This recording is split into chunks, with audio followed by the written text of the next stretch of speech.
ಈ ಒಂದು ಜಾಗದಲ್ಲಿ ನಿಮ್ಮ ಹಣ ಸಂಪತ್ತು ಹಾಗೆ ನೀವು ಎಷ್ಟೇ ದೊಡ್ಡ ಅಧಿಕಾರದಲ್ಲಿದ್ರು ಅದ್ಯಾವುದು ಕೂಡ ಇಲ್ಲಿ ಮ್ಯಾಟ್ರ್ ಆಗಲ್ಲ. ಇಲ್ಲಿ ನೀವು ಎಷ್ಟೇ ದೊಡ್ಡ ಅಧಿಕಾರದಲ್ಲಿದ್ರು ಹಾಗೆ ನೀವು ಎಷ್ಟೇ ದೊಡ್ಡ ಸ್ಟೇಟಸ್ ಅಲ್ಲಿ ಇದ್ರು ಕೂಡ ಅದು ಇಲ್ಲಿ ಯಾವುದಕ್ಕೂ ಕೂಡ ವ್ಯಾಲ್ಯೂ ಇಲ್ಲ. ಏಕೆ ಗೊತ್ತಾ? ಈ ಸ್ಥಳದಲ್ಲಿ ಪದವಿಗಿಂತ ಪರಂಪರೆ ದೊಡ್ಡದು. ಅದೇ ನಮ್ಮ ಭಾರತದ ಅತ್ಯಂತ ಪುರಾತನವಾದ ಶ್ರೀ ಪುರಿ ಜಗನ್ನಾಥ ದೇವಸ್ಥಾನ. ಪುರಾತನ ಕಾಲದಿಂದಲೂ ಈ ಒಂದು ದೇವಸ್ಥಾನಕ್ಕೆ ಒಂದು ನಿಯಮವಿದೆ.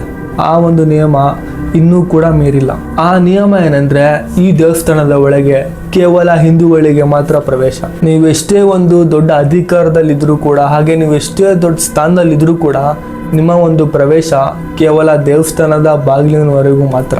ಭಾರತದ ಅತ್ಯಂತ ಪ್ರಭಾವಶಾಲಿ ಪ್ರಧಾನಿಯಾದ ಇಂದಿರಾ ಗಾಂಧಿ ಅವರಿಗೂ ಕೂಡ ಈ ದೇವಸ್ಥಾನದ ಒಳಗೆ ಪ್ರವೇಶ ಸಿಗಲಿಲ್ಲ. ಕಾರಣ ಇಷ್ಟೇ, ಅವರು ಹಿಂದೂ ಧರ್ಮದವರನ್ನು ಮದುವೆ ಆಗಿರಲಿಲ್ಲ.